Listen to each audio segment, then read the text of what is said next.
Right to work!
Paintbrush?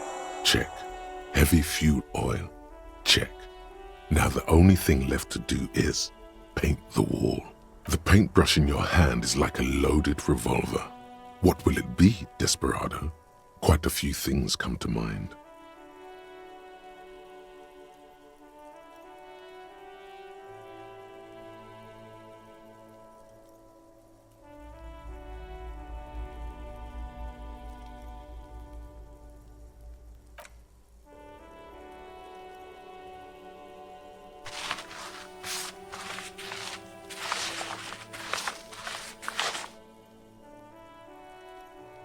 You've spoken. The wall will now silently repeat the message for a decade or so, until the sea air degrades the paint, adding another layer of detritus to the city. Very poetic. Real poetry. Should we return to our murder investigation?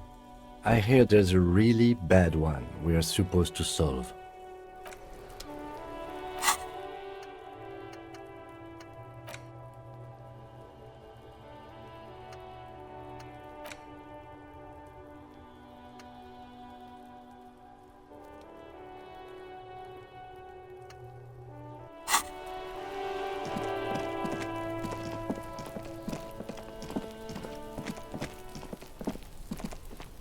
The door to the weasel's den. Let's be honest.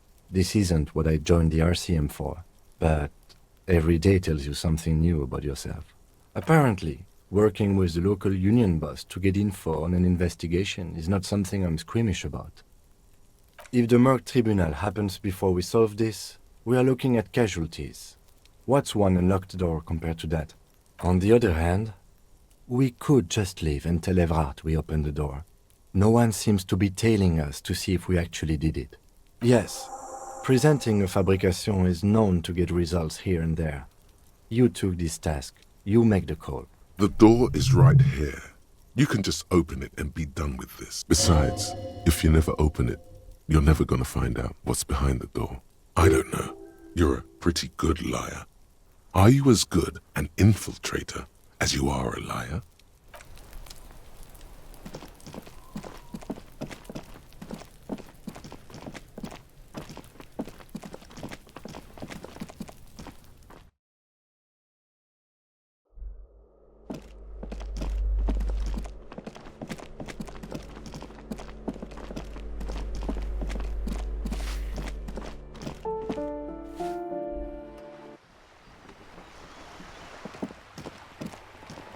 Hello again, officers. Have you come to admire?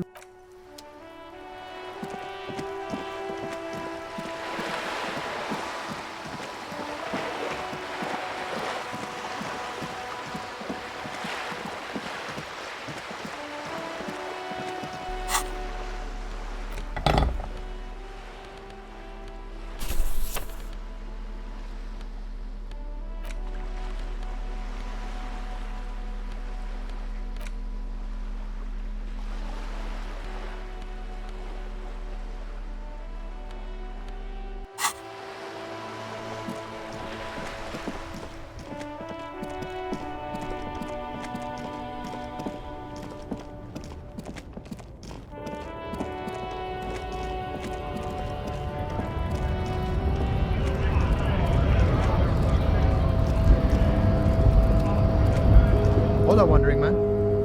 How can I help you? Los Ardis? They're an independent militant group. A bit too high-strung, but it comes with the responsibility. They're sort of like you. Preserve the rule of law and all that. Except it's Everard's law. But really, they're just like you. Is he actually comparing you, an officer of the law, to some neighborhood vigilantes? Come on. He's just trying to keep the peace. The man whispers a jaunty tune.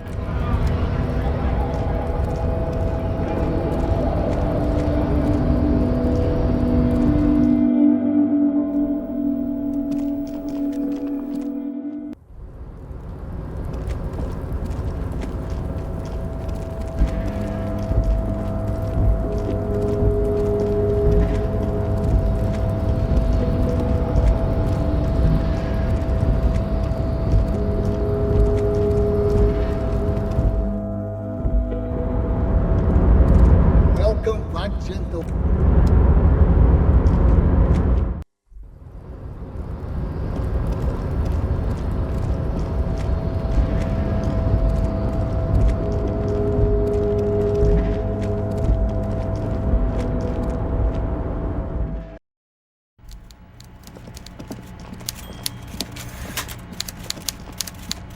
Mr. Dubois, every worker, member of the board.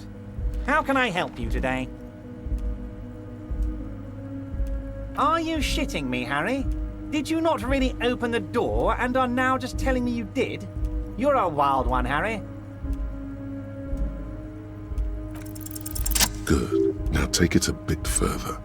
Take it home. I bet it was, Harry. But seriously, what did you see in his apartment? A guy who has antagonized the Union in a Union-run town. Maybe it's political.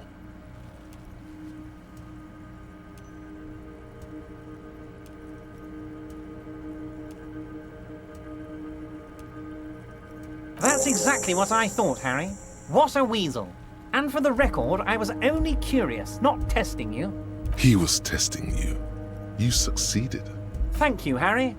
You have shown me that the Barders Union and the Citizens Militia can indeed work together. Now, let's cut down to brass tacks. It's time for men like me and you to figure out who's killed who and why. Real police work is gonna start happening now. I promise you, Harry, this is gonna be good. By now, I'm sure you've figured out who the dead man was working for. The bad guys. Wild Pines. Sent to scare us. Another violent measure of the top hats against us flatcaps. Harry, this strike is the culmination of many, many mistakes made by the Wild Pines group. They tried to shut the strike down by sending in armed mercenaries. You mean our victim? A security contractor?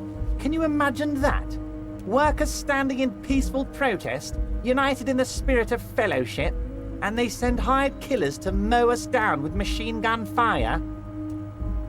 He performs a motion as if spraying bullets from a machine gun. I'm talking beasts, hardened killers from proxy wars in Yisut, Semenine, Saramoritsa, you name it, they've done it. Raping, killing, burning villages, killing little children for the Senorita Pineapple Company, Harry. Those Senorita Pineapple people are scary motherfuckers. Decimating your state if you don't give them your pineapples. Everything they did there, they brought over here. They want to turn Revachol into a third world slum.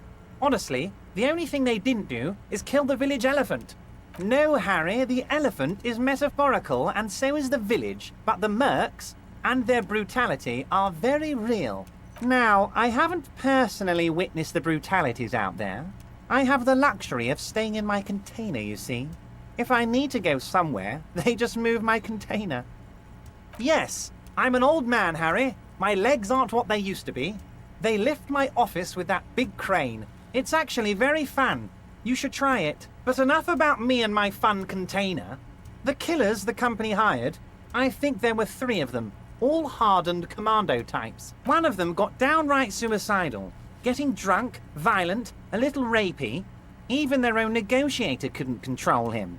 That's your boy, the one who likes hanging out and trees. By negotiator, you mean Joyce? Harry, what you need to realize is, we dock workers are not pushovers.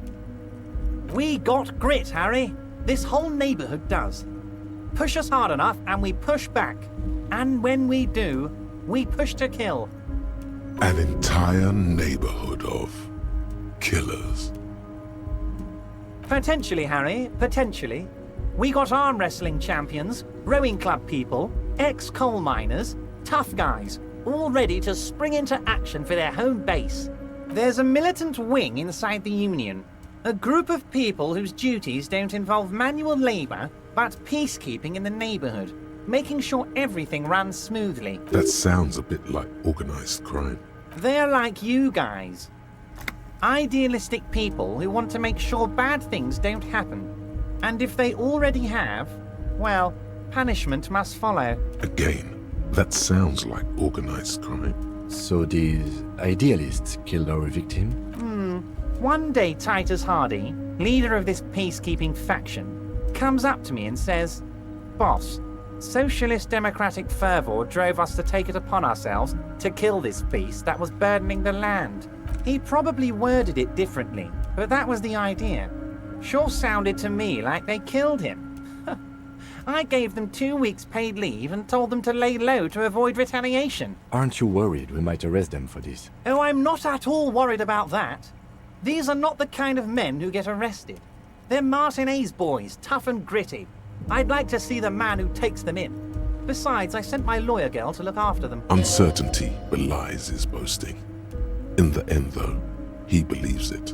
Or at least, he wants to believe. So he doesn't want to counter with a narrative that exonerates the Union. But why? So they shot him. He was shot in the head before he was hanged. How odd. I don't know what to say, Lieutenant. They told me they hanged him. A hanged man is what I saw when I took a look into that yard. It's impossible to say if he's telling the truth, sire. What I do know is, the case is in safe hands. If anyone can get to the bottom of this shot and hanged man, it's my 2 little policemen. Godspeed, policemen. How do I know? Let me tell you about these people. That's their MO. It's what they do. Last winter, some poor workers in Terminal E went on a little strike. The company sent in Sediment, a security contractor. The strike was over the workers' right to wear protective footwear, Harry. These guys turn up and start beating people. Tell you what, Harry, I wouldn't be surprised if we got the same mercenary company after a little rebranding. And I'm sure as hell not surprised to see an army of scabs under my gates. So you believe the scabs were organized by the security contractor? You said it. Hell, one of those guys looks big enough to take down that proverbial elephant. Boys like that don't just happen to show up during strikes. Of course, you're always one step ahead of me, Harry.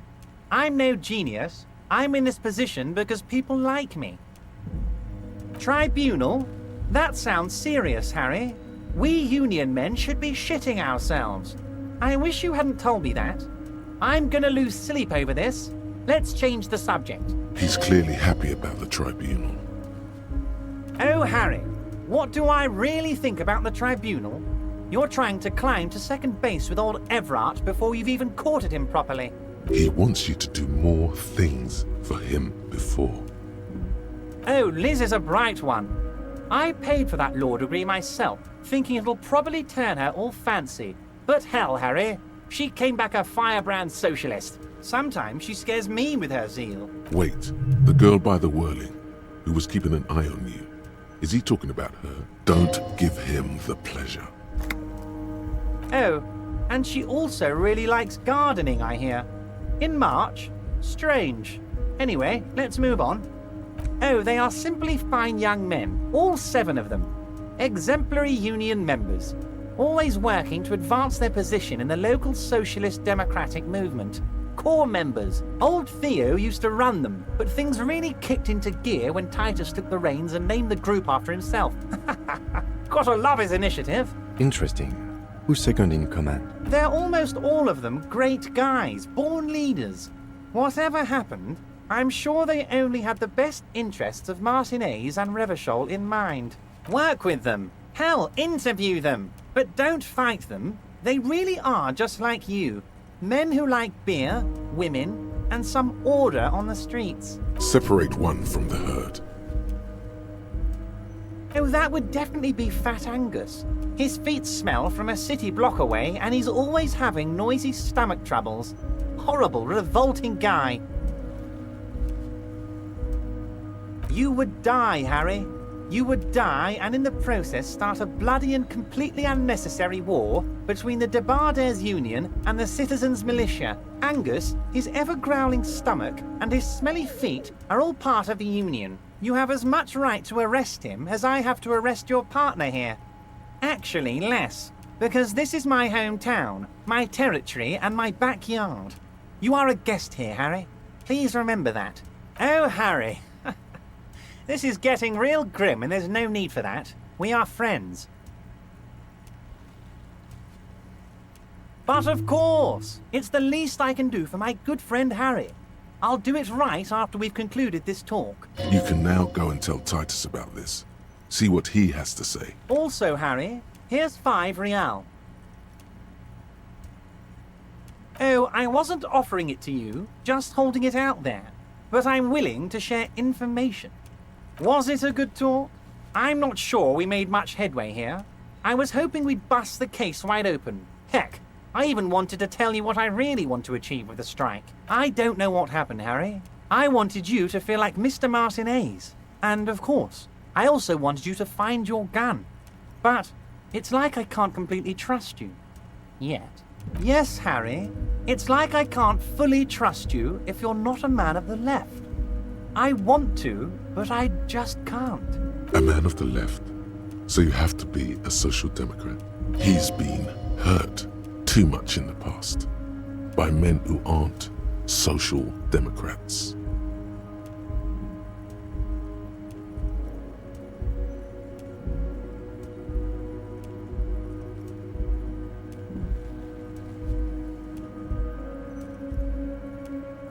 What does your heart tell you about your lost gun, Harry? Does it tell you to forget about it? Or do you think it wants to be found? I think it's lonely and cold. I think it wants to be found, and I have a proposal for you. And what would this entail? Once again, I require nothing unethical or illegal of you. You just need to get 2 little signatures on this piece of paper, and then mail it to my accountant in La Delta. It depends. I don't think what we just got from Mr. Clare was very useful. But, he thinks, it's your call. As I said, it weighs on me heavily. But once we get really talking, well, I'm gonna hand you the keys to Martinez, and maybe even help you figure out who's behind this killing. He's saying as little as possible, as vaguely as he can. I'm glad you asked, Harry. The Union is going to build a modern youth centre in Martinez. It will be righteous. We're gonna get those teenagers off drugs and on roller skates. Roller skating. drugs, Harry. You like this. There's a nameless little street on the coast with some old houses around it. Most people have already signed.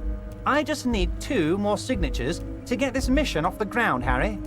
Yes, the little cul-de-sac on the coast, where all the men have drowned, in either the sea or the bottle. A gloomy place, doesn't have that Union attitude. You're already pretty deep into this. What's a little more? No one can see you here in Martinez. They are just gonna have to deal with the construction noise for 6 months, and then they'll be living like kings. Right next to a fancy new youth centre, designed by the best architects from Stella Marie. Is he absolutely sure the tenants won't be thrown out in the street? Am I? Harry, these people, Martinez is the most important thing in my life. I would never let anything bad happen to them. We're gonna build a youth centre there. The value of their properties goes up and kids have a place to play in. I'm looking out for these people, not pulling the rug from under them, Harry. I'm looking out for all of Martinez, not just the harbour. He means it. You bring joy to my heart, Harry. Such a pleasure to be working with you. Here. You need to get signatures from Isabel Sadie and Lillian Carter. The cul-de-sac is right past the pawn shop and across the canal. I heard there was some trouble with the water lock, but it should be fixed now. Once you have the signatures, mail this to 13022 La Rocca in La Delta. Then we can talk about your gun.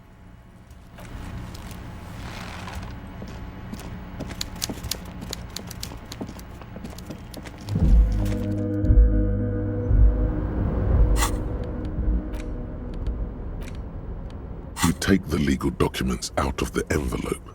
A 12 to 40 month construction period and the zoning plan in the addendum. The youth center cuts into the ocean like the bow of some great modern ship. Apparently, it's going to cover most, if not all, of the street and the square between the existing houses. It's 3 stories tall. It's going to be awfully close to the already existing buildings, almost wall to wall, practically integrating them into the youth center. This is either an ominous or cool architectural choice. Hard to say. My money is on cool. Looks like a cubic pyrite. I'm no property lawyer, but it looks fine. I like the print size. They're not selling or leasing anything. It's not a perfect solution, but... How else are you going to build something?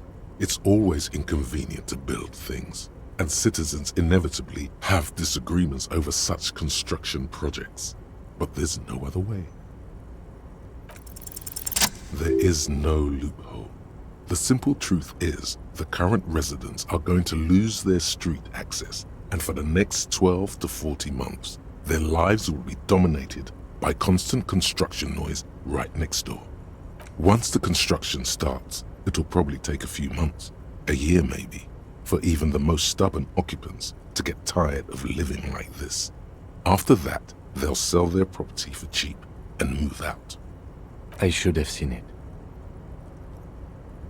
Evrard probably has eyes on us, but we could try to get other people to sign this instead of those listed. Or you could forge their signatures yourself. By the time he finds out, we'll already be gone.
Rust peels off the bent iron posts of the swing. The wind whistles through the skeleton of the small house behind you. There's desolation everywhere. Yet someone used to live here, laugh here. Thought it was a good idea to build a swing, even. In this yard? He's assessing the situation. How long ago was it abandoned? Someone thought they could have a summer house in a bloc obscur, for cheap. It didn't work out. They abandoned it about a decade ago. A black bloc, a part of the city left unrenovated after the war, or one that has fallen to gang violence, or has become inhospitable in some other way. On aerial photos, block obscures look like dark squares, hence their name. Practically, it's not an official term in any way, but look around. No sewage, broken power lines, crime, drunks. Life is tough in the blocks. It's no place to build a summer house. Yes, and you picked it up as part of the Jamrock Shuffle. It's not meant as nagging, just an observation. We should move. I don't think our suspect is in this particular yard. No place to hide. And besides, it's too close to Martinez.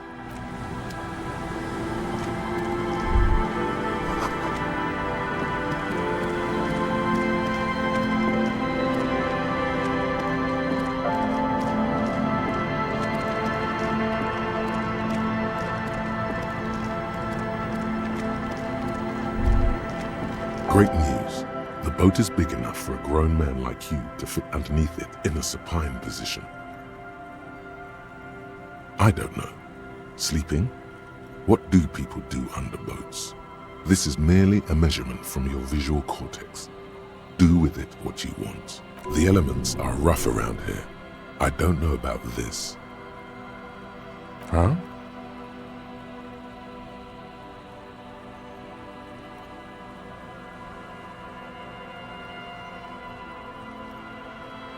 Sarcastic self-pity is not what we need at this moment, officer. I understand the situation looks grim, but we must continue with our investigation. Think of it as a salvation. You have a home somewhere. All cops do. When this is done, you can return.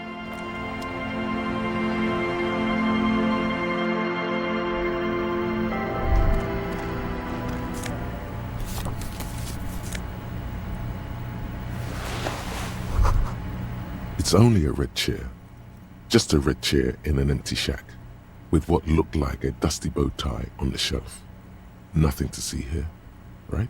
In someone's abandoned shack. On the coast. In Martinez. In Ravachol. He's afraid you've forgotten suddenly.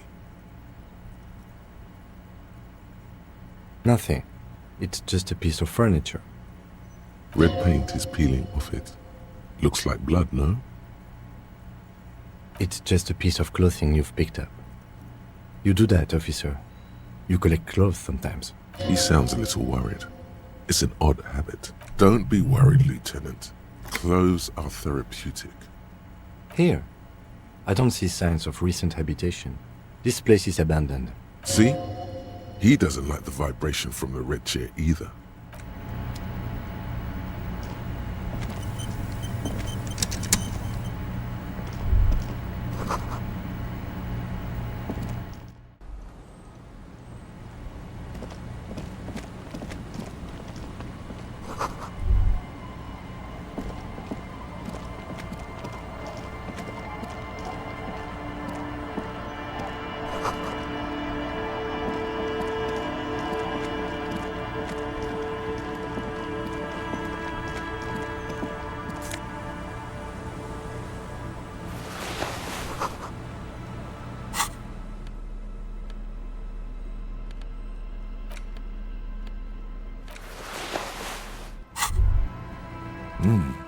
These are some wonderfully regular pants. Not too tight, not too loose, moderate in every sense. You'll blend right in at some pleasant dinner party. I know you do. These Inter-Isolari pants are like wearing a perfect compromise in your nether regions. No one will call the moral intern on you like this. That's for sure. You're a little more moralist now, buddy. A little more normal. Even if you didn't want to be. Makes sense. This is what wearing boring office trousers does to you.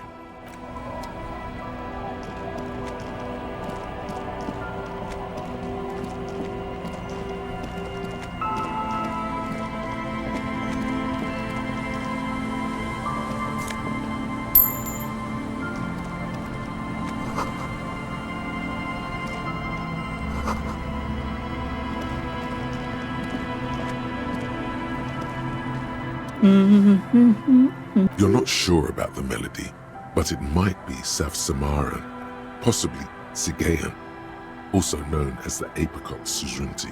Welcome to the fishing village. Please lean in closer. I have cataracts. Then how does she know you're here?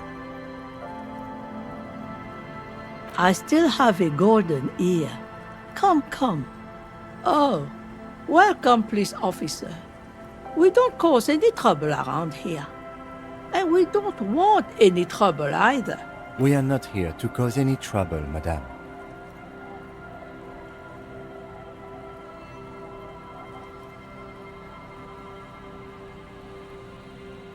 Oh, of course. Last time we saw you around here was 12 years ago. You also came to take care of trouble then. Wish you did. But still, in Martinez, you're considered an ill omen. No, not you personally. I meant the RCM. Some of the men got into a fight. One of them killed another, locked himself in that woodshed over there. He was brooding, needed some help opening the door. You got it open for him and took him to think about what he'd done in a more secluded place, somewhere more quiet. She says it as if he was on some kind of spiritual retreat. Oh, the usual. Dark tidings. Black hound. That's you, all right. A black hound licking your own heels. You're not. No one around here considers us an ill omen. People would have told us. Maybe they are afraid. Because you're an ill omen. But you're still welcome here. As long as men with guns aren't chasing you. And maybe even then. Because that's the kind of fishing village we've built. I'm sorry there's not a lot of room to park the motor carriage. And not a lot of houses. Or a lot of people. My kids are long gone, searching for treasure. So are others. Ah, look at me ramble on. What brings you to us? Nay, I haven't seen anyone lately. Because she's blind, which you seem to have forgotten. He's a sharp one. She's being evasive. She knows something. There was a murder in Martinez. She might be a suspect. We would appreciate your help. Would you now? I know how this world works. And it doesn't work when people tell on each other. No, it's not like that, man. With him we called you. Right now, you just arrived by yourself, like a raven plucking at the window glass. Enough of this. She better start talking right now.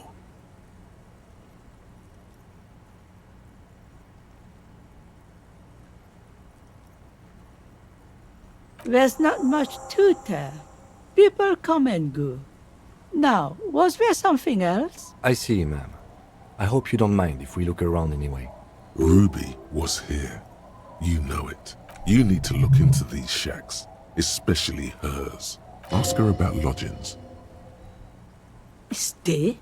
Most people here are trying to leave. That said, if lodgings is what you're looking for, I've got a free room in the shack. I won't charge you for it. Take it as a gesture of goodwill from the village to the RCM. No one is using it, and God knows it's not much anyway. You can stay there. Don't make an old woman regret opening her house to the police. Well, if you are not in the hostel in the morning, I'll know where to find you. Here, in a shack. He's a little relieved you're no longer in that room. Should he? This environment encourages one thing, and one thing only. Drinking. Yum yum. It's not a shack, nor a room, nor a lodging. It's a spiral staircase disappearing into bliss. Empty bottles on the floor. Maybe some baggies. Just us. It's barely a village anymore. This is pretty much a non-place. A gap. A blank spot on the map. Just a cluster of nameless shacks on a nameless street. The place is so pornographically poor, it's not even funny.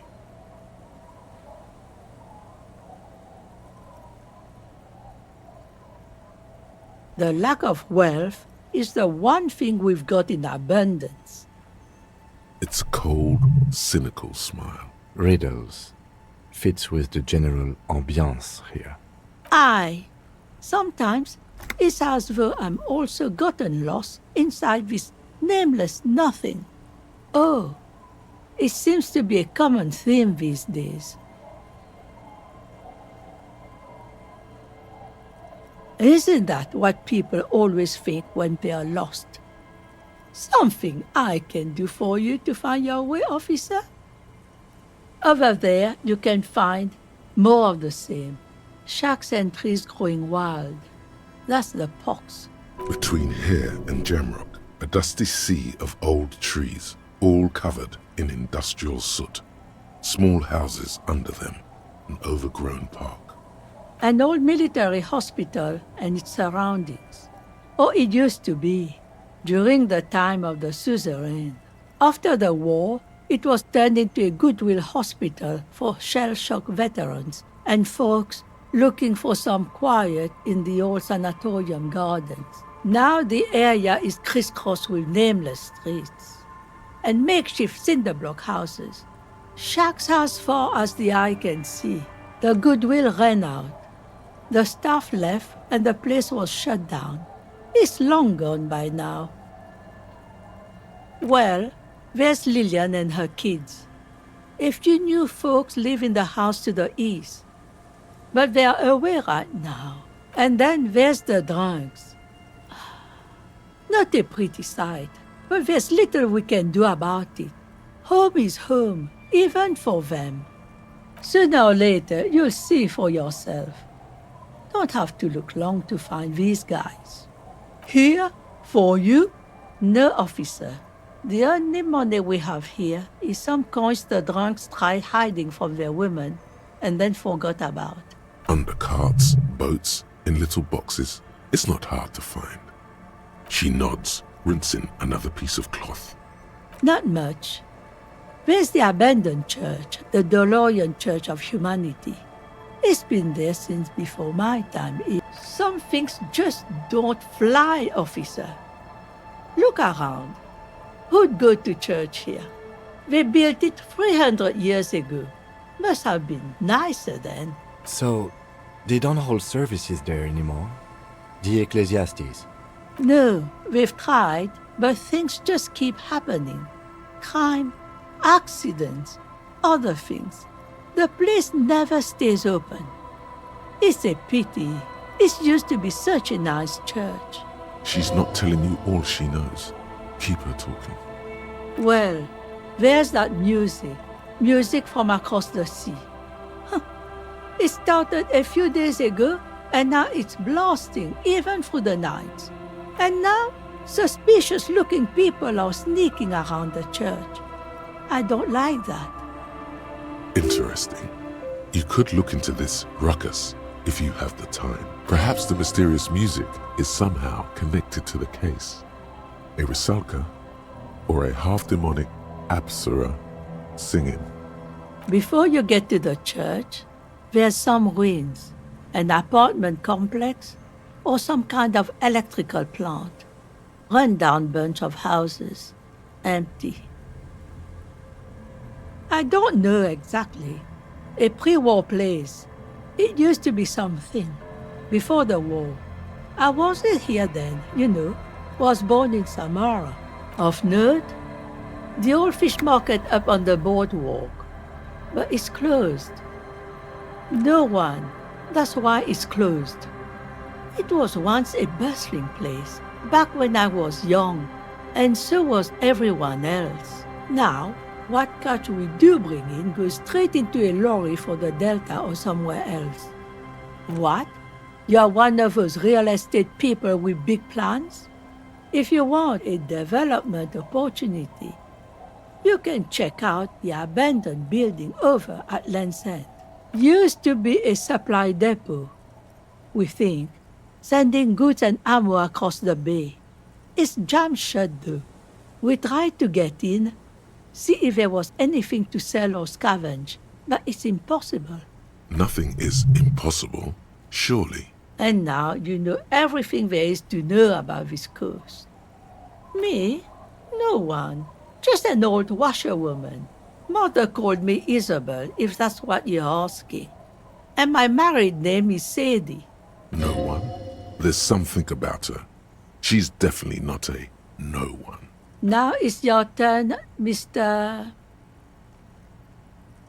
Quite a handle you got there. So many titles.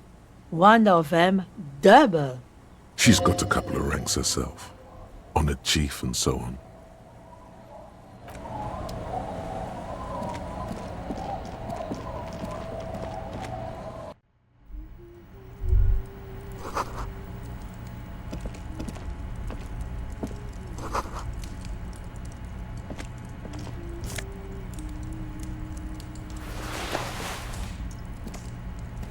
Hello, mister. She clutches a small stuffed animal. Occasionally, she twirls it around. It's a grouse. You might be able to get on Gart's good side if you make up for the skewer you broke. I don't know. Sure. I mean, you already took it. I don't like it anyway. It looks angry. Oh, I had gloves. Very big ones. Heavy, too. Where did you get these gloves? Found them when Lemmy and I were playing hide and seek.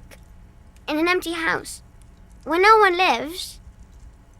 I think someone hid them there. She doesn't want you to think she stole them.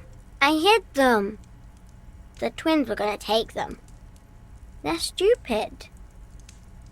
We're going to need those gloves.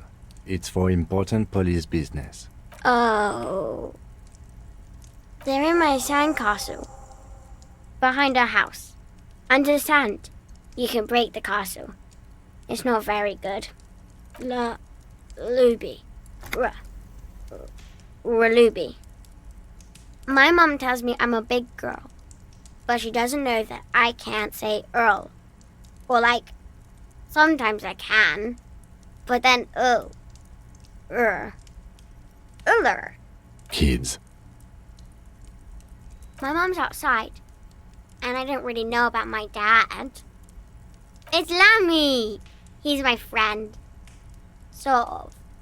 Lambie is a stuffed lamb that, admittedly, has seen better days. One of the eye buttons is missing, and the fur is tattered in several parts. Yes. Lammy has lived a long life. Lammy was a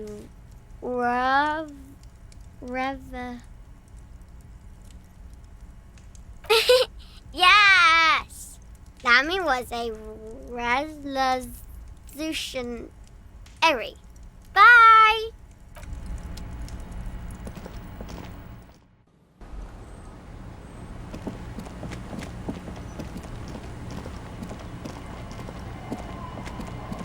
Weather has not been kind to Lily's little sandcastle. The once mighty towers are quickly eroding away. You can see something shining back to you from what must have been a vast underground catacomb network. The little castle? The reigning lord must have come upon some really tough times to let it sleep in such decrepitude. The walls and floors give way to the giant's greed, collapse and present you with a pair of ceramic gauntlets. Congratulations. That's the gauntlets down then. We're doing good on the armor collection front.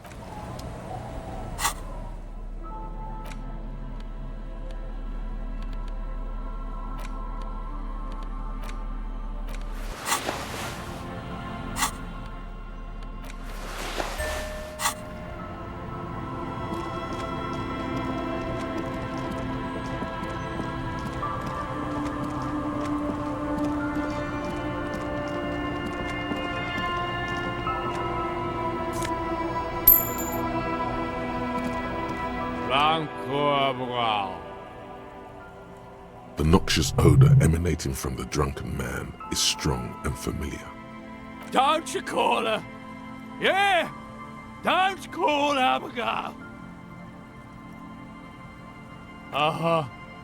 Abigail. Don't you fucking call Abigail. Abigail is his wife or girlfriend. Chances are she's gone. Calling her wouldn't make it any better. You're not going to get anything out of this guy. He's too drunk. Never thought you'd see such a thing in your life. But this guy's a little too drunk. Abigail? Abigail, where are you? Don't call Abigail! The man hiccups, then mumbles something unintelligible. There's no use in yelling at drunks. He's barely holding it together. The drunk man starts coughing a really disgusting, hacking cough. He does not sound well at all. He snorts and beckons you to lean in closer. He waves his hand as if shooing you away, all the while Don't call. There was little chance he'd be a reliable witness anyway. Hey, Tequila! Good to see you. How's business? How's the whole reality situation treating you? So what's happening? Yeah, Tequila Sunset. How are the, high-concept, reality-based adventures proceeding? He says it like it's obviously your name. Like you call someone Billy Brunel or leader of the 4th Street Gang. Good. These people know your true name. Looks like it has preceded you, Mr. Sunset. More on that later.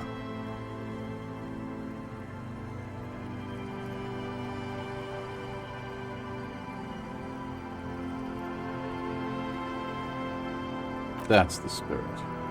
I used to shape reality into my image, long time ago. Those days are over now. Sadly, things aren't going that well in Idiot Doom Spiral Land. Haven't found those keys yet, haven't won that great piece of ass back. No word from my business buddies. This guy's your buddy. You feel it immediately. You belong to an organization, a fraternity of drunks. Idiot Doom Spiral, huh? This is bound to be a good, high-concept conversation. At last. Can't really remember seeing any women after losing my keys. It's a touchy topic. He hasn't got laid in ages. He really has no idea who this Ruby is, sire. We are saving the world. Please don't call. Don't call. Okay, we're drinking. We're drinking alcohol. That's what we're doing. I tried to save the world once, a long time ago, with enterprise, creativity, and willpower. But that didn't work out. So now, it's a pirate's life for me. What's it about? I'll let my hand address the situation. Maybe you've heard. I used to be a very successful businessman. I've signed more than a few lease forms, or whatever the fuck they were. Anyone's got a pen? The pro's gonna do it. All right. Hey, Abs. Hey, Abs. Abs. The man mumbles incoherently. Hey. Goddamn Abigail is here. Wake up. Wake up. I'll be damned. That's what we have Rosemary for. You can help, right? Sure, I can fucking help. You need a signature. I got you a signature. Not exactly an expert forgery. Don't call Abigail. Would have signed something more like, don't call Abigail.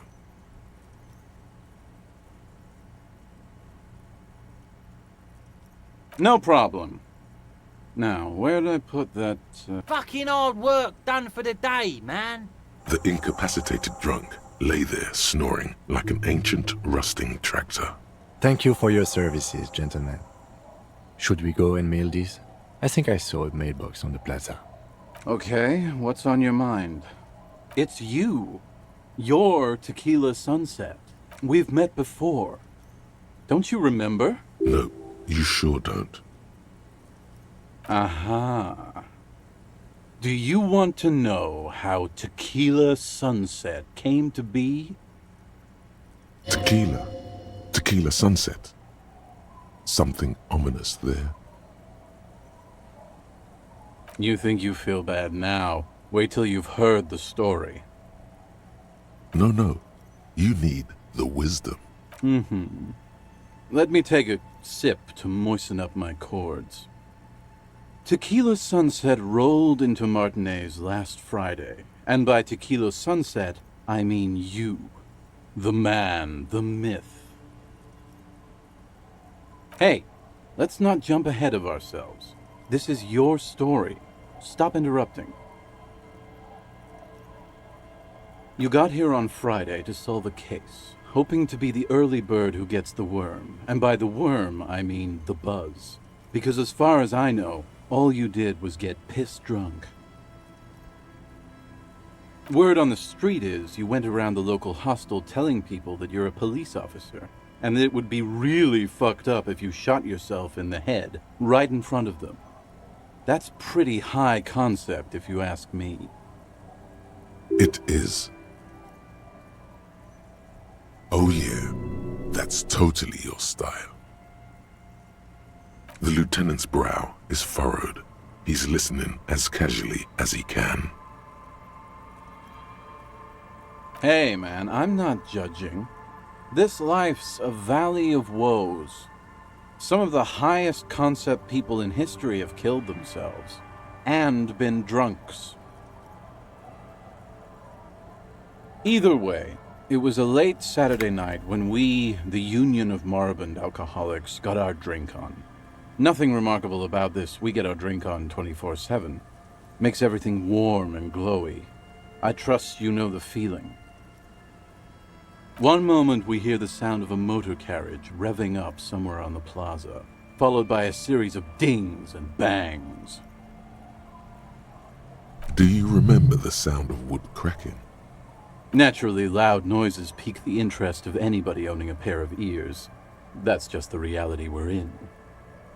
Anyway, there was a brief silence, a gasp of silence, if you will, followed by a real commotion. We heard the carriage careening towards the coast at top speed. Sounded like someone jumped the canal. We grabbed our brewskis and rushed to the jetty. Never underestimate the speed of an alcoholic. 3 men are standing on a wooden platform extending out from the shore of a dilapidated fishing village. Their cheeks red, spirits high, beers in hand, eyes glazed over.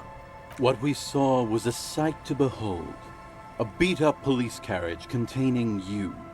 Right there on the beach, you revved the engine and screamed at the top of your lungs, "The time hath come!" So, naturally, being the curious cat I am, I asked what time hath come. To which you replied, "The time hath come for Tequila Sunset, the end of all things!" Your reality contracted. You jammed the pedal, plowed right off the jetty, and through the ice. The muscles in your right leg tense up.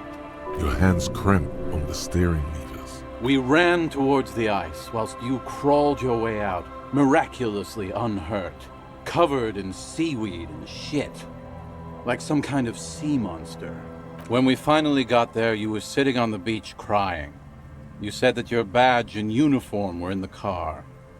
It was too late to get in there, though. The carriage had sunk too deep. In this way, you and your motor carriage have a lot in common. Recognizing a brother in need, we offered our condolences and invited you to party with us, which you naturally agreed to. What else was there to do? Thank you, brothers, for your helping hand. We asked about the whole Tequila Sunset thing, and you told us it was your name now and insisted that we all call you that from then on. I'm not sure. I think you were the event. Tequila Sunset. You know, as opposed to a tequila sunrise, which is long gone. No, that's just what your mother called you. Your real name is Tequila Sunset. Just embrace it, brother. Ours. It was an all-night drink-a-thon. Then, at some point, I think it was Sunday morning, you got belligerent and wanted to talk about Revacholian women. How they're beautiful and also whores and so on. How one of them fucked you real bad. After a short while, you crossed the event horizon, looked sullen, got up, and left without saying anything. Wow, that's quite a story. Yeah, I bet Tequila's a fucking legend around the precinct. You must be proud to work with him. If you only knew. You were pretty vague about it, but you kept saying you got fucked real hard, and that we've all been fucked too. Please, don't open that door. No one's fucked me. I do the fucking around here. Abigail. It seemed pretty painful, to be honest with you. If I had to guess, I'd say you're still working through some shit. Beside your gun and your badge, you said something about your hope or heart or something. To be honest, the details are a little hazy. In retrospect, I guess you lost your motor carriage too? That's a big one. You told us that they were a bunch of fucking losers whose main interest was cramping your style. It's more like you were cramping theirs. No specifics, though. It was more about you that night. You were the star of the show. Yeah, you said it was no biggie and that you'd solve it in no time. And that you didn't need anyone to do it. You're doing it solo now. A lot of cops go solo and hermit once they reach that level of alcoholism. It's not meant as a joke. He's sorry for the hermit cop. Yeah, you said that it was okay that you crashed your carriage because the spectral hand of the market was guiding you. This was before you started talking about how the Pinkies were always trying to fuck you. You kept calling yourself a goddamn superstar who'd cleared 501 cases. As you've already determined, the actual number is 216. But what's a little embellishment between friends? No thanks to the squares at the precinct, as you put it. It's a hard thing for a man to confront his past. That's why I avoid mine at all costs. Whoop-de-doo. So now I'm a fucking storyteller. Right, why not? Better than a beach bum. It depends, really. Are you willing to help me out? The gleam in his eyes and the slouch in his posture is so incredibly familiar. You might get scammed here. No, the reality of the situation requires a rather modest contribution. A little motivational package. Booze! Did you already forget our party? The thing I relayed to you earlier. So, have you got anything for good old idiot Doom Spiral? A bottle for a story. Seems fair to me. Then I will see you again once you've procured some. Par exemple, my good friend Rosemary here sells all kinds of stuff. All kinds, sir. Beer and wine. You too, Tequila Sunset. Good to see you, friend. Do I have deals set up for you, buddy boy? So what do you want? I've got smokes. They're cheap. Very cheap. I've got Pilsner. Great deal. You won't get a better deal on that piss. Spirits I can let go for 300 real. I also have speed. And by speed, I mean amphetamine. Aye, by amphetamine I mean speed.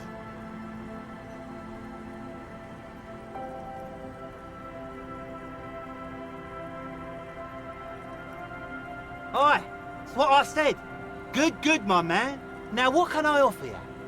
Oh, the system's been good to old Rosemary here, and I'm milking her like a bitch goat in the backyard. You see, friend, man makes his own luck, and I made mine real good. Got my hands on 3 bottles of liquor exquise, sold 2 to the fellows around here, and immediately invested the profit. Bought cigarettes, bought beer, even bought a bit of speed. And look at me now, I've got everyone on my hook. The hook? Where is it? I can't see it.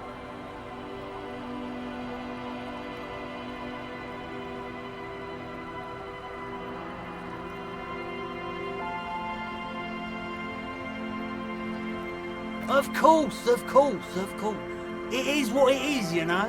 What it's always been. People, buddy boy, it's the people. He has long forgotten what you were talking about.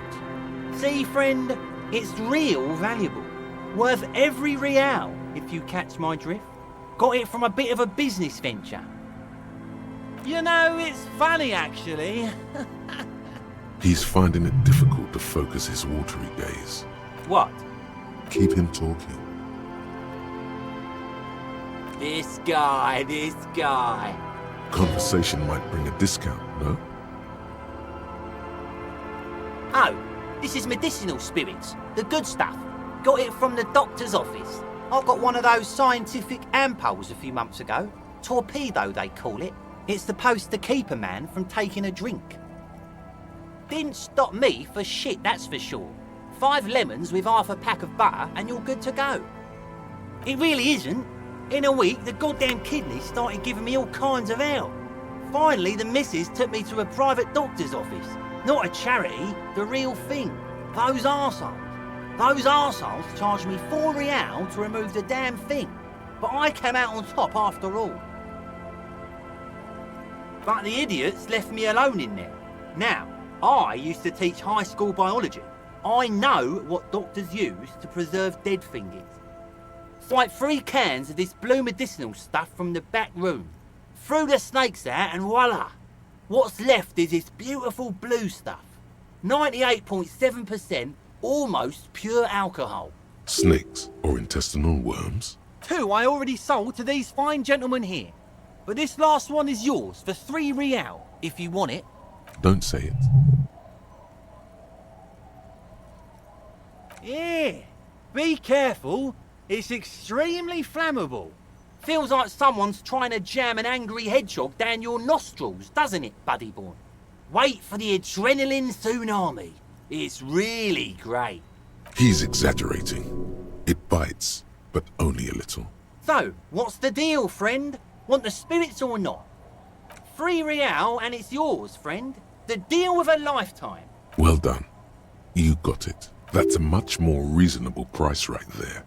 Makes sense now. Just make sure to enjoy that one, friend. Son, you will not kill yourself with this. Not today. So we're going to store this as a sellable item. Go sell it at the pawn shop for a profit. Bottoms up, Captain. In the civilized world, it's a custom to tip the shopkeep, friend. But come back anyway.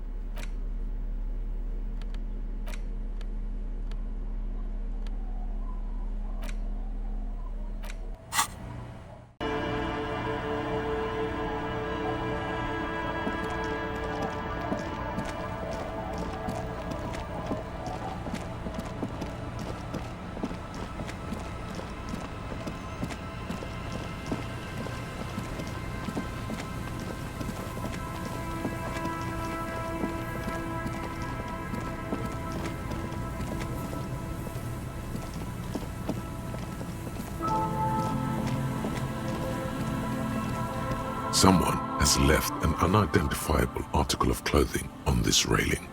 It smells really bad. The cloth, if you can still call it that, makes a soft crunching sound as you thrust your finger into it. It's streaked with dried seagull shit and tangled with pieces of seaweed. A dangling arm suggests that there might be a jacket beneath the crust of filth. It seems likely that it was left in the surf until someone laid it out on this fence to dry out.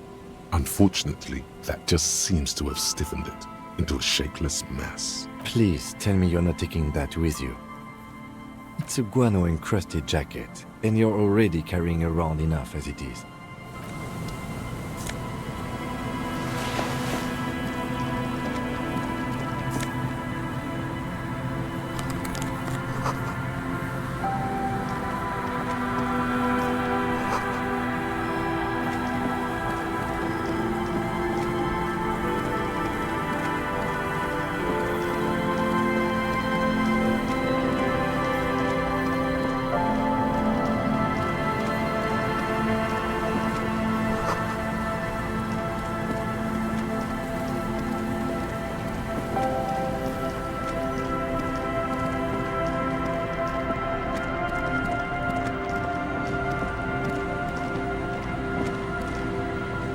Go.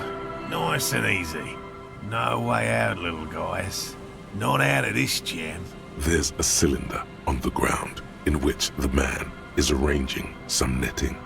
It looks like some kind of trap. He notices you. Who's there? Oh, the police. Hello, officers. His self-conscious enthusiasm renders his movements ungainly.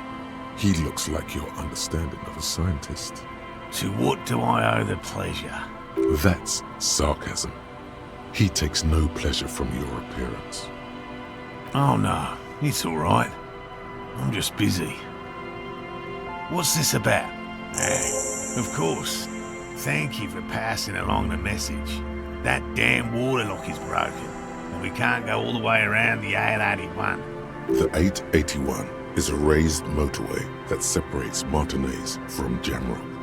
The labyrinth of streets underneath it makes it difficult to pass, not like walking over a nice water lock. Oh, good. We should really be getting back. Gary could use a hot shower and a warm bed. Did he say we can go back now? Yes, Gary! We can go soon! If you see Lena, tell her I won't be long. This is a man possessed, always on the brink of some breakthrough. He won't leave if there's a sliver of hope.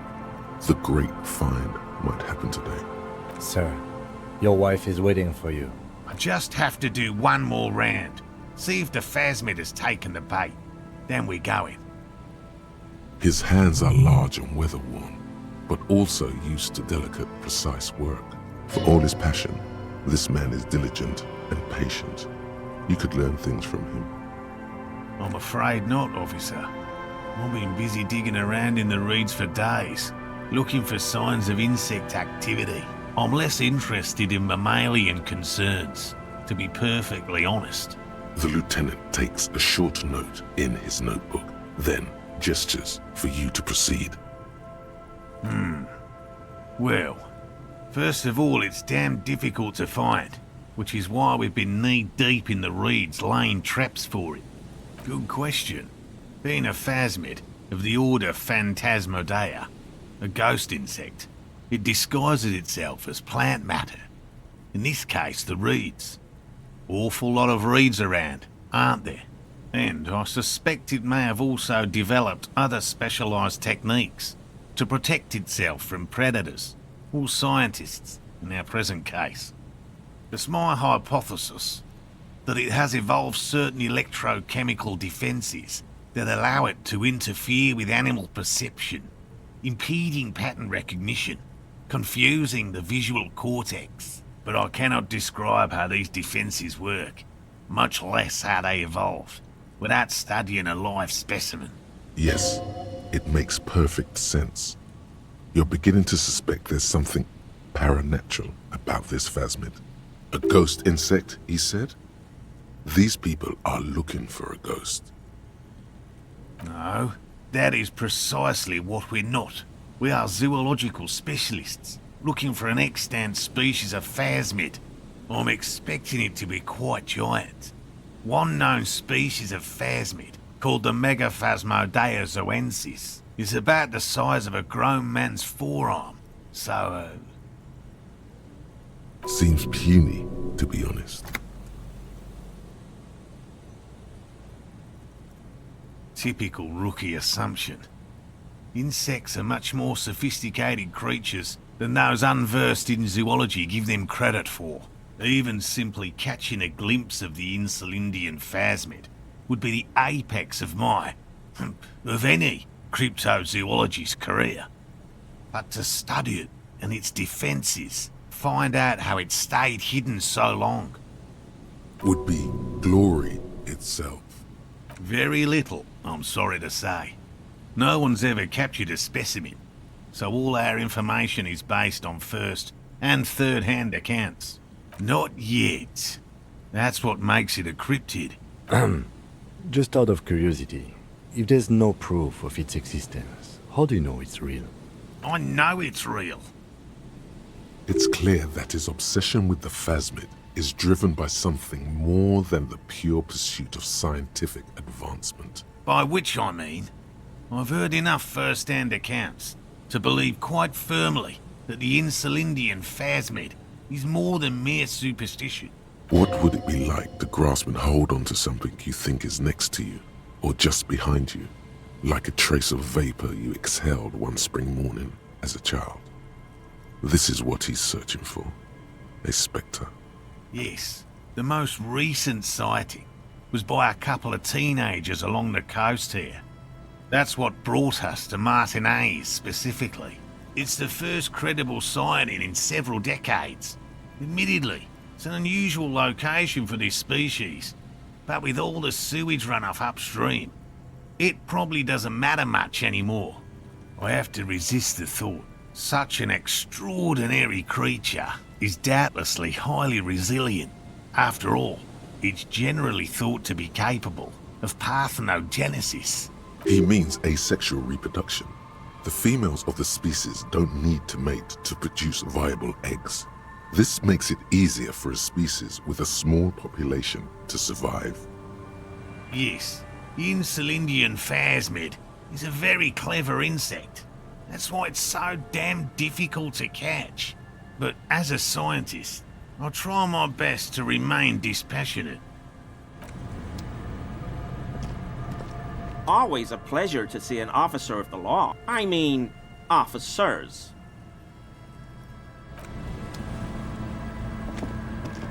Hello, hello. Well, they may not look impressive, but Lena designed them quite cleverly, so I'm sure they'll do the trick.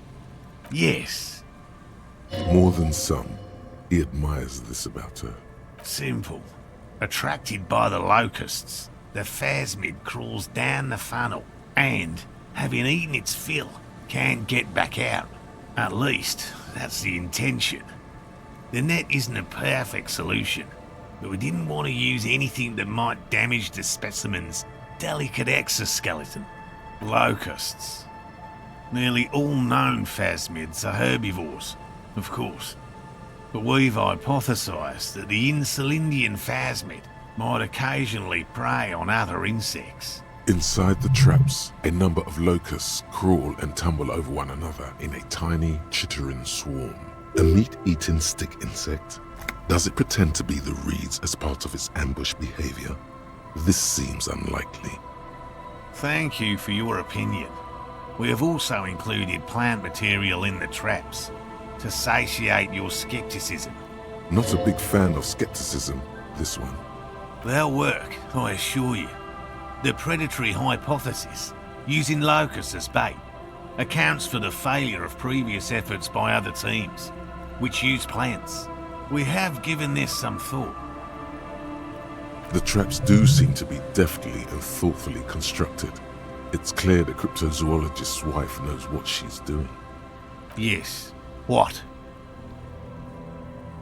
And I'm eager to return to her, I assure you. But I can't leave before we've finished with these traps. My wife understands that just as well as anyone. Come on, Morel. We've been soaking out here for days. It's time to go back. And leave the traps? Absolutely not. I won't let Lena down. Come on, she wants us back. I'm soaked up to my nuts over here. We'll both catch reed crabs if we don't dry out soon. Won't let Lena down? Sounds like the cryptozoologist's wife shares a special connection to the Phasmid somehow. Of course it's important to her. She's seen it. A verified sighting, on record. One of only 4 this century, and it's hers. She's seen it? Yes. That's how we first came to know one another, in fact. But that's her story to tell, not mine. Needless to say, you must ask her about the mysterious Phasmid. Suffice to say, it's long been our dream to find proof of the Insulindian Phasmid together. I can't abandon course now. His spirit may be willing, but his body might be too old to endure the rigors of the coast. No. The traps need to be monitored on a regular schedule. What would we do if the Phasmid were to starve while we were sipping tea at the hostel? He's dead set on this. I could go for some trap setting. I didn't expect you to take such an interest in our work here, officer.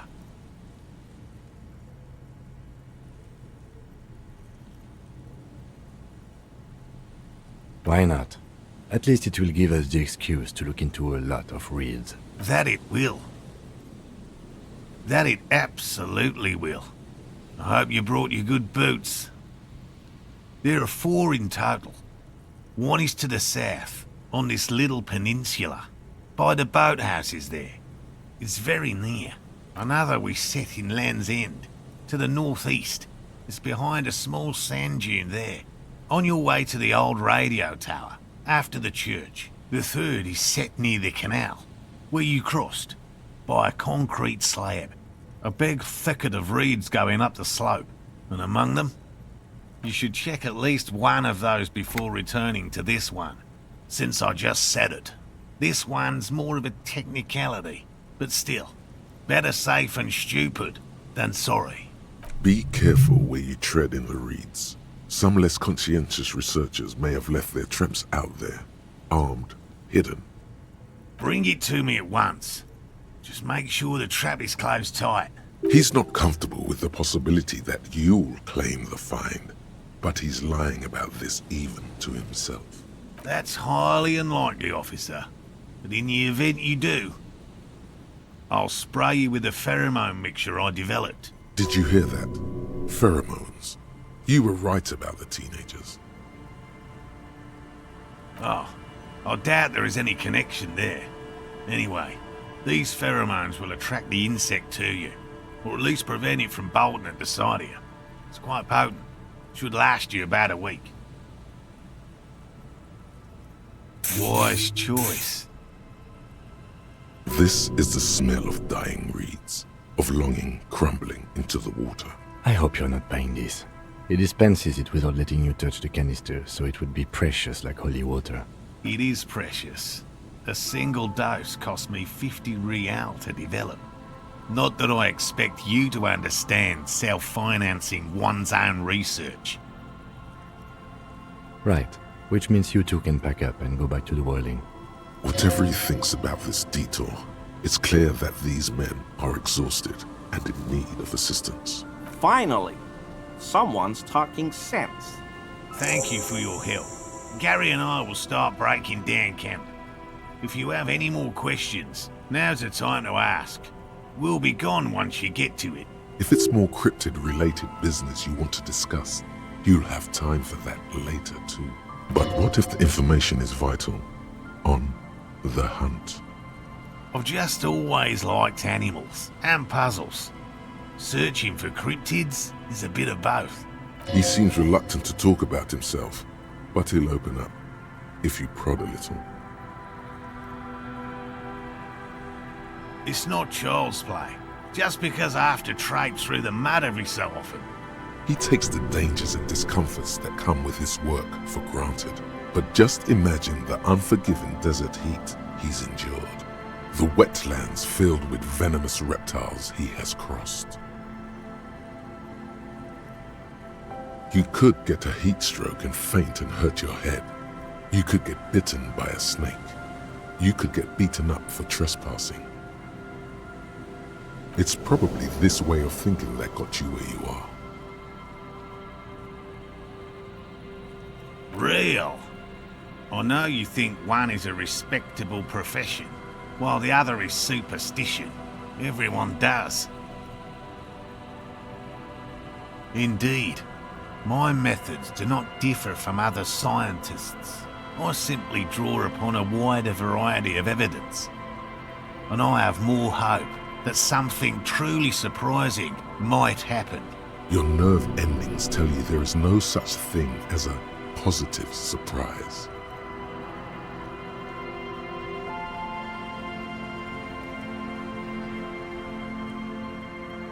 Agreed. Yet there is always a chance, albeit a small one, of a truly good surprise. One simply needs to look at the history of science. Serendipities abound. No, as I said, I have yet to catch a cryptid, although I have come close. Close enough to keep trying. Interesting. Something for later, this close call.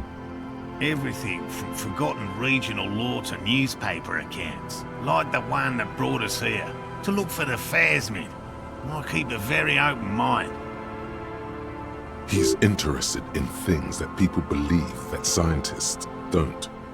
Most establishment scientists only care about reputation and remuneration, not real research, and certainly not the truth. They're a cowardly lot, and both the field and basement archives can be dangerous places. No, very few cryptids are ever discovered, and not for a lack of trying. To stay hidden is a cryptid's primary quality. It's even in the name, cryptid. Of the list of cryptids kept by the Cryptozoological Society of Chemnee, which is 4,082 items long, about 2,000 have been confirmed as hoaxes. 2 are categorized as confirmed discoveries. The rest are in differing stages of discovery, refutation, and data collection. Yes, the Chateauquin forest pygmy, who turned out to be an extinct species of primate, and a cave salamander from Yugograd, who is, honestly, quite unremarkable. It's in a zoo somewhere. We cryptozoologists are brutally honest with ourselves, more so even than the public. With cryptids, most cryptids are hoaxes or they are never found. That does not mean we should stop searching. Indeed. If our expedition is successful, every paper in the world will report on it. From Revachol to Dushantu. It will be a zoological miracle. The hair on your arms stand up. Electricity. Sounds like reeds hissing. He has clearly done his math on this. There is no surprising him or swaying his opinion. Yes? All right. What cryptids precisely? I usually discuss these things with specialists, so I don't know what... We would have to discuss. He wants to say, but decides against it. Since you've offered to help, you need to ask him about specific cryptids. Cryptids you've heard about from Lena, or his friend Gary. He won't just talk.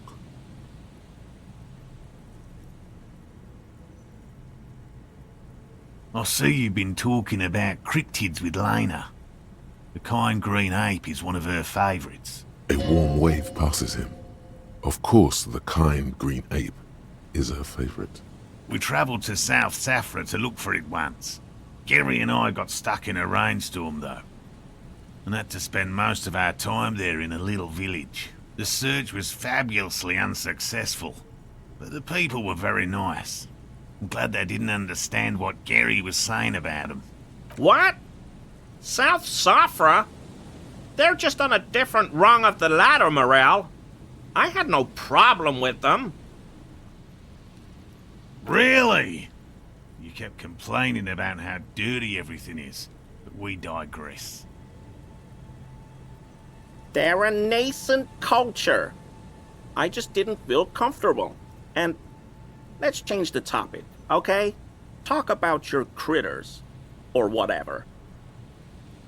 Yes, back to cryptozoology. You don't want to sow disagreement between friends. Did he? That one's a hoax. Some Seraise rice farmers set fire to rhinoceros cadavers and use them to scare tourists. Many times. It always turns into an argument. I don't want to repeat it. The rhino holds a special place in his heart. Let it. Myths are part of my field. It's a gut feeling. He knows it exists. Fuck the so-called specialists. Many of them probably are.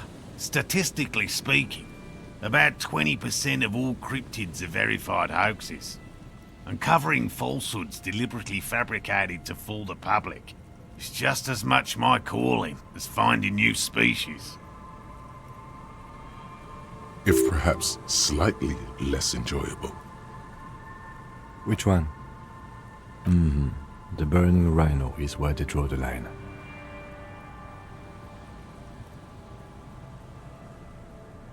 I doubt that.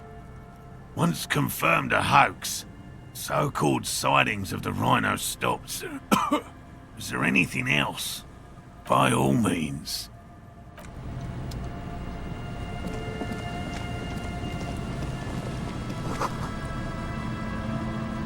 A metal and plastic contraption bobs up and down amidst the trembling reeds. At first, it just looks like trash, but if you look closer... That, over there, must be the boy class you told us about. The one she hid her passport in. We should take a look.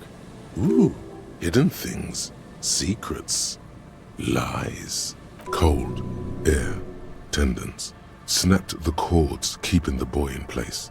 A little longer, and it would be floating somewhere out in the open sea. Moves across the water, leaving no traces. You're cold again, as always. Splendor.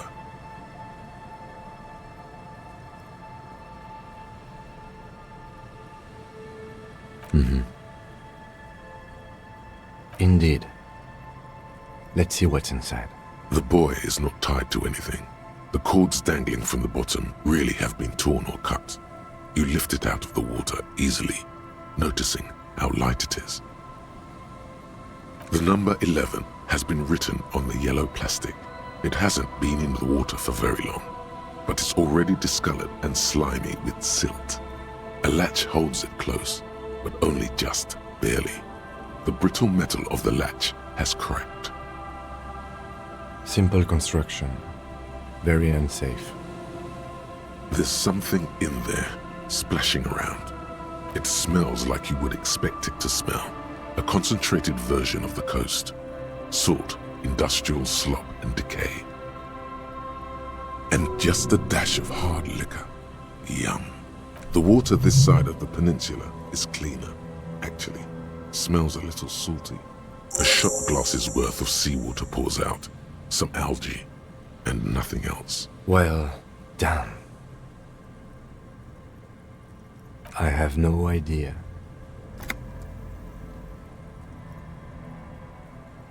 Or think we do. This is a small loose end, either way. Not important, I hope.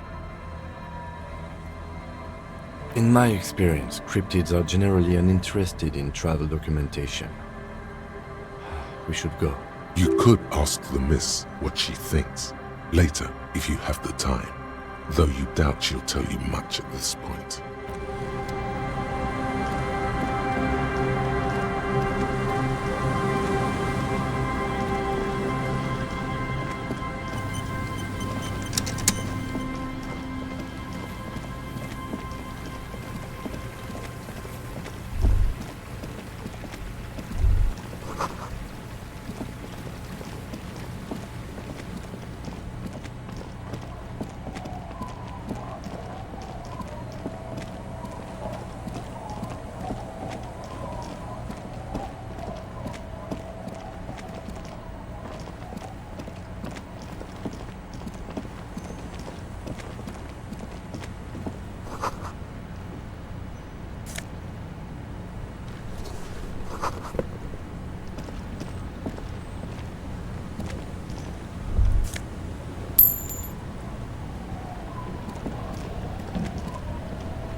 I'll just keep the Corda Lacey in the channel, if that's okay. It's too shallow near the pier. Aye, ma'am. And it's a jetty, by the way. Of course. Jetty. I prefer a good jetty to a pier any day. Jetty. Something about the way she says it makes you want to sing. Oh, jetty, oh, jetty. It's good to see you here, detectives. I only just arrived myself. What brings you here, madame? Nothing, really. I've had my eye on this jetty for weeks now, so I decided to investigate it personally. This cluster of buildings isn't on any of the official maps, as far as I can tell. That. And she's also keeping an eye on you. Spying has such a negative connotation. I did track your progress along the coast, however, and decided I would be better able to assist you from here. Then there's the matter of that little scamp in old lady clothes. She threatened to paint the Corda Lacey red. Like blood, you see. Well, I like it the way it is. White.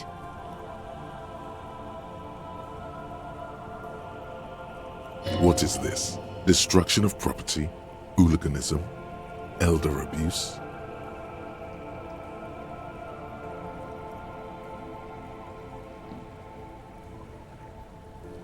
It's just as well. Lillian and I are getting on much better. For one, she appreciates the concept of rent. How do I like it? Water drips down eaves of Eternite. The jetty below her feet creaks to the tune. The smell of salt and dog shit in the background. It's pornographically poor. The street has no name, all the men are dead or missing. And is that the carcass of a motor carriage over there? I'm surprised that woman hasn't put me to the sword yet. Maybe she will. You should ask your questions while you can. Dark eyes survey the coast leading up to Martinez. Dull grey metal rests in her scabbard. A sword. The wind is too loud for her to hear. Fortunately for you, madame, the RCM is on the scene. All right. Politics time. Let's react. Real men, real politics, real thoughts in your head.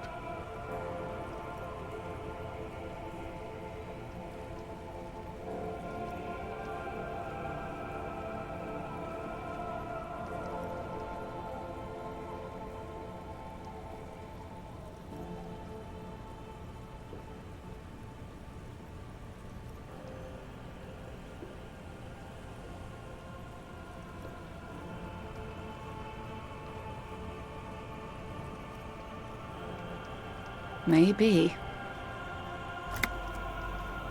Above you, there forms a quilt of altocumulus clouds, twisting into each other. The wind tugs and stretches them over the bay. Their cloud shadows slide over the ruins of Revachol West. Wherever they pass, the temperature drops slightly, but perceptibly. It's early spring, and the rains are coming. An officer enters a low hut of stone and wood. Inside, weapons are piled against the walls. Rifles with splintering stocks, and swords, tens, if not hundreds. They're antiques, says Lieutenant John, the archetype McCoy, to his partner. They're digging them up from the catacombs now, fixing them. Old caches from the Revolution. The children carry them up. Come May, the streets will be flooded. Outside, the wind rattles the loose hatches, flooded with cheap weapons in angry hands. Have I told you how they discovered this place? No, they're in Sealindian, Isola. Well, your condition has left you no worse off than most of these people. The literacy rate is around 45% west of the river. 50 years of occupation have left these people in an oblivion of poverty. I knew you would sympathize. Most Revacholians will never know what this place means. Our home. This island of matter. Or why they were ferried over in the first place. Remind me to tell you one day. For now, how can I assist you in this new location? Godspeed, detectives. Thank you, ma'am. Do keep an eye on your boat.